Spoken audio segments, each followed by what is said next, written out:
You actually look well, he lied a little. I have heard water is very preserving, he did not say.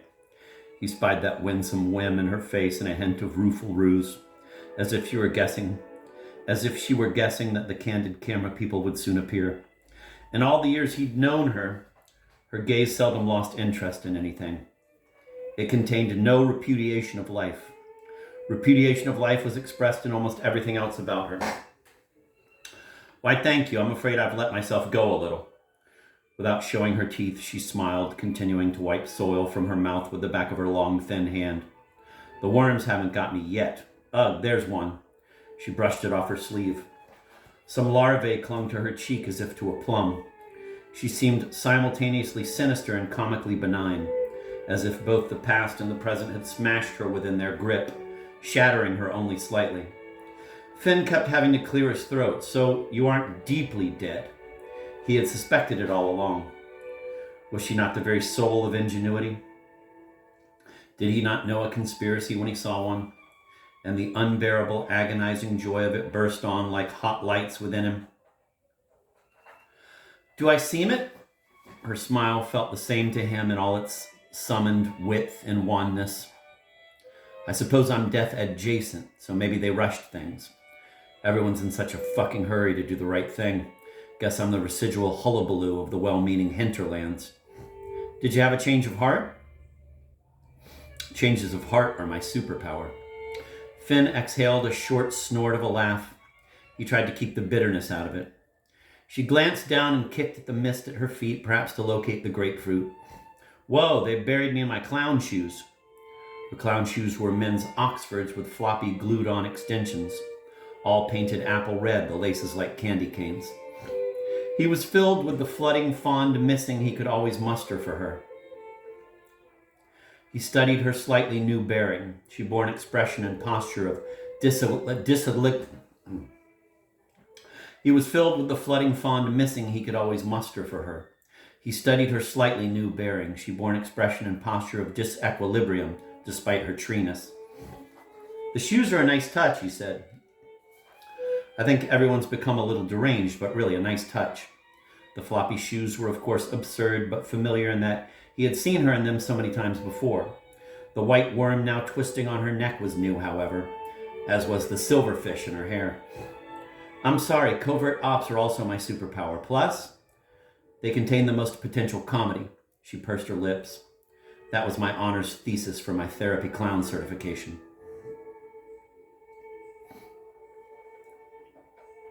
Yes, well, perhaps not all comedy is as therapeutic as a program like that wants to insist on. Kids got it. Of course kids got it. She began to study him back. One of her loose lavender hands hung down at her side while the other clutched her shroud-like shawl. Her body seemed to have settled, like the contents of a suitcase are said to shift during flight. There was flattening and twisting, new angles and a slight stoop. You have remained very handsome, I have to say. Losing my hair, said Finn, anxiously palming his head. You always thought that. Only a little true. Besides, it looks distinguished. I cut it. Yes, well, you know you're not supposed to cut your hair while your beloved is at sea.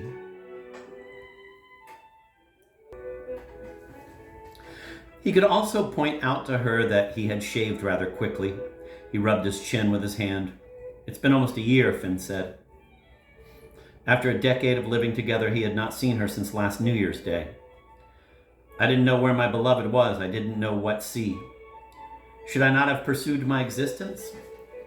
I was pretty much abandoned, Lily, like the lamb tail that gets tourniqueted and left to dry and drop off the lamb. I was the lamb tail. No, Lily, you were the lamb. There was sternness in his voice. You were the lamb on the go. Yes, well, maybe, the black sheep. I guess I'm now just Death's useful idiot. Death gets bored and sometimes wants to travel. Wow, look at me. She pressed one hand against her abdomen. They might have found my organ donor card. I might not have a liver. She moved the white shroud and revealed a bloody bandage. Are you serious? I guess I better not drink. At dinner parties long ago, she had often gotten talking to the people on either side of her and began to drink their wine. Soon 3 wine glasses would be arranged around her place setting, all with her lipstick smudges on their rims. "I'll drink for both of us," Finn said. "Not a problem." She continued brushing dirt from her sleeves. "Forgive me, a change of clothes before seeing you might have been smart." "Sorry, do I have mushrooms growing out of my eyes or anything?" "Your eyes are clear." "Good. That's what it feels like to me." She plucked some strands of hair off her brow with two twiggy fingers. He cleared his throat and shifted his weight. "Are you still on Facebook?" She was quiet for a moment. "That's what you have to say to me?" "No, I have other things. But aren't you happy to see me, Finn? I did go to some effort, I did." Though her teeth and lips had the blue-black tinge of a Merlot drinker, as if she'd been celebrating underground, her face held the same prettiness it always had.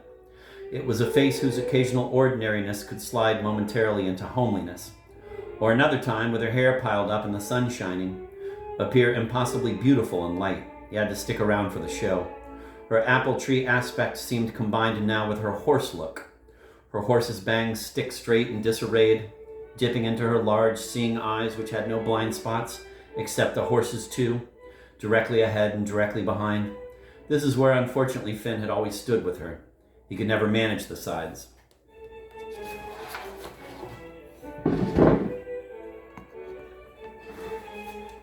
"You didn't leave a note." "Finn, suicide notes? Everyone knows they're full of shit." "So, okay, I'm still trying to work this out. Did you hold your breath and just play dead?" Perhaps death was like a wrestling match. The referee could be on his hands and knees watching the pin closely, but slap the mat too soon. He knew with near drowning, sometimes the heartbeat and pulse remained too faint for detection.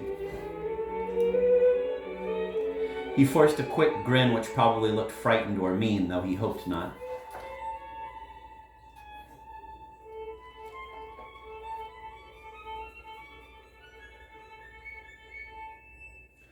"Are you going to make me do a TED Talk about my devious inner world?" She paused. "I mean, I guess I just don't have the gene for prolonged slumber." She repeated very faintly, "Finn, aren't you happy to see me?" Happy? Was he supposed to celebrate with his whirling dance routine, with which he'd once in their long ago youth regaled her? All verbal strength, all fabrications fell from him. He was consumed by a feeling of nakedness, his through the years uneasing ache for her, a sense of leaving his body altogether, his heart flying out the back of his own neck. This came and went, and he was soon mostly back in his body again to resume the role of village moron. And then not. The empty asphalt parking lot that sometimes set up shop in his chest, like a thing bombed in wartime then paved over, flew off and away. Snow fell in silence. "Oh my God, Lily." He stepped toward her tentatively. He hoped he did not seem furtive or ambivalent as he approached her. "Right this second? I am the happiest man on the planet." He was eager to touch her, but he did not want to scare her or himself. He froze and resumed a posture of indifference, as best he could recall one. "I'm also happy at the money I'm going to save not having to have your death portrait painted for my... I'm also happy at the money I'm going to save not having to have your death portrait painted from my screensaver." "Ha," she said. Actually, he had changed his screensaver from a photo of Lily to a photo of Hillary Clinton. But he wouldn't tell her that. Nor would he tell her about all the little gift items he had seen in shops and bought for her. Things he knew she would love but would never buy herself or ever again encounter. Things that he wanted to please and surprise her with, then realized he could not. And so he always saved the receipts and returned them. So he had saved some money there as well. Nor would he tell her how furious he was at her for her death, nor how through the years prior there had been moments he had wished she would just get it over with and go ahead and not mull so dramatically and create all that dread in him. He would not tell her how she had worn him down any number of times until he had thought, well, just die then if that's what you need. He would not report to her now that she and her illness, which had lived in her like an exotic poisonous pet, had reduced him to heartlessness. And though he bounced back, he would often find it all hard to forgive. Forgive the thing she became and the thing she had turned him into. But now he just stepped toward her. "No," she said, stepping back. "I can't hold you?" His heart, a fucked up creature in a cage, flung itself against his ribs. "No," she said, "I'm not sure. I don't think so, no." The late fall smell of applewood burning, was this her very flesh? Flakes of snow continued to fall silently from the sky like the third act of La Boheme. It gathered on his shoulders in epaulettes. He wanted to throw himself on the ground and stick a knife in his eye. Frozen, standing there, he felt a heaving within himself. The weeping inside came out. He felt his mouth stretching in a wide line, and he began to sob. And then so did she at her chosen distance, their cries suspended, then drifting in the air between them. He stepped toward her in a slow, automatic way. No, she said again. She tried to switch gears. Did you know that flange means undesirable vagina? I've missed you. Thank you. Perhaps true love has trouble in life but navigates death rather well. He stepped toward her again, and this time she did not move back, and soon she was slumped against him, and he held her with some deep and unnameable emotion, stepping on the immense shoes, his hands in her hair, his coat sleeves around her thin, muddy, cold apparel made familiar with her old perfume, iris and frankincense against the new leathery scent of her skin. Perhaps her old scent had preserved her. Someone must have sprayed it on her. His arms felt the muscle memory of her in them, or perhaps it was the memory of muscle memory. Her thin hands with their branching blue veins roamed all around his body. Her touch was a balm. Crazed dying had not yet made a stranger of her. Their lips meshing, their teeth smashing, their tongues lost in greeting. The sound of their weeping began to louden with confusion and betrayal.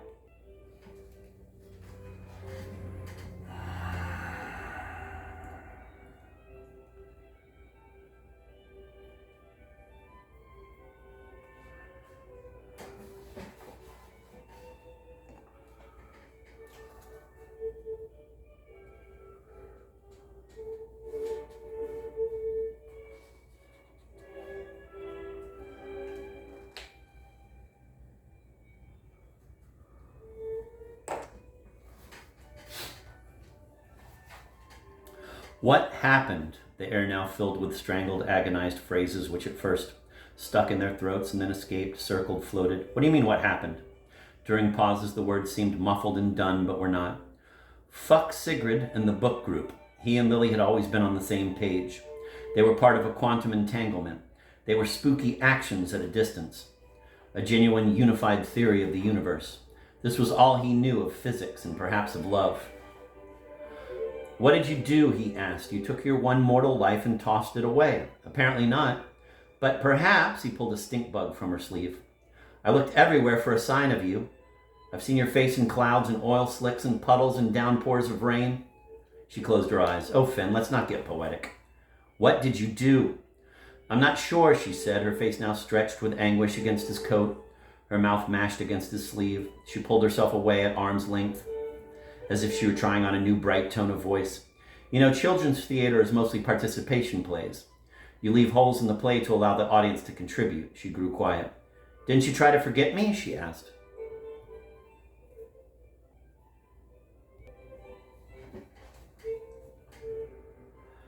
He was startled and stepped back from her, but still holding her at that same arm's length she had attempted. You didn't give me enough time, he cried. He looked around as if he'd forgotten where he'd put something.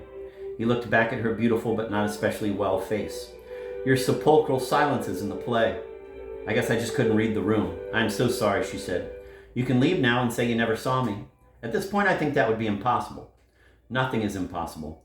What is this ghastly place? The Green Cemetery, she said. It's a little Keep America Beautiful, I suppose. Very environmental, if you like the environment and would like to be one with it. Cremation's not green? Cremation's very extreme. He was forcing her to participate. Might deter suitors? She stared at him. Too much downsizing? An urn, yes, is playing very hard to get. Also, cremation has beaucoup carbon emissions. And the ash scattering? Litter. I thought you wanted the body farm, the one near Alabama or wherever. Both of us with our banjos on our knees. I thought we were both going to do that because our fathers had once worked in law enforcement and we were going to contribute to forensic science, etc., etc., etc. What is wrong with you? She said, moving toward him again, gently gathering his face in her hands. Again, he pulled away from her. What is wrong with me? This would no longer be a moonlit clearing. This would no longer be a magic little meadow. Number one, this place has a visitor center. It has a visitor center that is closed, and so they can't hand out maps to unmarked graves. Maps to unmarked graves. That is what is wrong with me, Lily. She glanced at the low-hanging branches. Yes, I suppose it could use a string of chili pepper lights. Number 2, you are covered in dirt. You're caked with it. I guess I made my spot on God's cold earth a little uncomfortable, and now it's returning the favor. She brushed again at her shroud. Perhaps not such a great awakening after all. Not the fresh M.O. I was going for. Just another creature of the necroscape, not shiny with resilience and invention as I'd hoped. There are clots of snow and shit in your hair, which, by the way, is like a big unraveled mitten of yarn. Your vitals are not so vital, but yes. What is wrong with me? You didn't keep an eye on me. I didn't keep an eye on you. That is the most ludicrous, no, you didn't, thing I've ever heard. Not really, you didn't really. Was she right? He had thought about her constantly, but perhaps had not gone looking. I did nothing but want you, he said fiercely. It's not the same. But it would have to suffice, for then and for now, since there had been nothing else sane for him to do. Now insanity had come to him and caught them both in this strange late dusk dream, which was like a daydream, but with more solidity, less light, and more doubt. It's getting cold, he said. She was shivering. The soundless snowflakes continued to float down. How often he had loved the cold, the winter mornings with Lily in bed under quilts, the bright sun and the blue sky brilliantly reflecting off the snow, long thick icicles glitteringly cross-hatched with the Venetian blinds. Winter had been his favorite time with her, and if ever he would leave her, he hoped it would not be in any actual sense. She pulled away, still shivering. Look, I'm sorry this isn't a lovely sunlit garden with psalms being recited by children who have flowers in their hair and fat songbirds all about. I'm sorry there is just this fucking devouring mud. In deep twilight October, she pointed to a spot about 20 feet away. The ground cover was a prickly invasive, losing its green. You see that grave over there? Well, you don't because it's not allowed to be marked, but every day people bring food to it and just place it there. And when they go away, a homeless person comes in to eat it. Sort of like cookies for Santa Claus. I won't ask you how I know all that. I have heard the food bringers speaking, she declaimed. He wondered why they hadn't taken the grapefruit. He stepped toward her. It was just too cold not to. He could smell the one tooth in her that collected her morning coffee and smelled now and again of swamp sulfur. In some manner or other, she was always having her head devoured by darkness and decay. The snow was collecting in her hair and eyelashes, sticking like confetti. Ah, here was their wedding. Then, as if his thought had been heard, a sudden wind came sweeping in with its oceanic sound and its quick picking up of things and taking them elsewhere in a purposeful hurry that was also a bit random. Let's get out of here, he said, and grabbed her cold and bony hand, which had always been cold and bony, and he had always liked that, though he had never warmed a ring and slid it on her. Why not? She'd never asked, and so he had never had to scrounge around for a reply. If she had donated her body to medical science, her hands with their now oyster-gray nails would already have been chopped off. Perhaps he would have been given a pair of her gloves as a memento, and he would have worn them around, his hands inside of them soft as if inside of her. And he would have gone through life like that for many very sad years. Where are we going? To the body farm in Knoxville, a crickety town with sad spaghetti. They would drive tentatively in that direction, which had been her wish, as he understood it. Someplace where it doesn't snow in October. Thank God the science is still out on climate change, or this freakish winter might be worrisome. We might think it's the polar ice caps melting and sending us their cooling air before everything goes up in flames. I might melt, though, going south. She walked hesitantly, leaning against him. Still, it's true, I'm freezing cold. Are you hungry? He asked. And she just gave him a look that was part, are you kidding? Of course not, and part, are you kidding? Of course. He picked up the grapefruit. She could move reasonably well. He helped her into the passenger seat of his car, placed an old blanket he had in the back over the entirety of her body, leaving her face to peek out, and then started up the engine without the headlights so that they were floating in the night, out of the green cemetery with fewer carbon emissions. He tried not to think that what he was doing could be misconstrued as body snatching. She pulled down the visor to catch a glimpse of herself in the lighted mirror. This mirror is gaslighting me, she said. He pressed his foot on the accelerator and the car lurched forward against the natural spin of the earth and then seemed to cause the earth to reverse rotation and carry them forward. Lily's head did a small smack against the seat back. You okay? Fine as dust, she said. Ha ha. All her laughs contained actual ha-has, but not all her ha-has contained actual laughter. This one was an admixture, and the second ha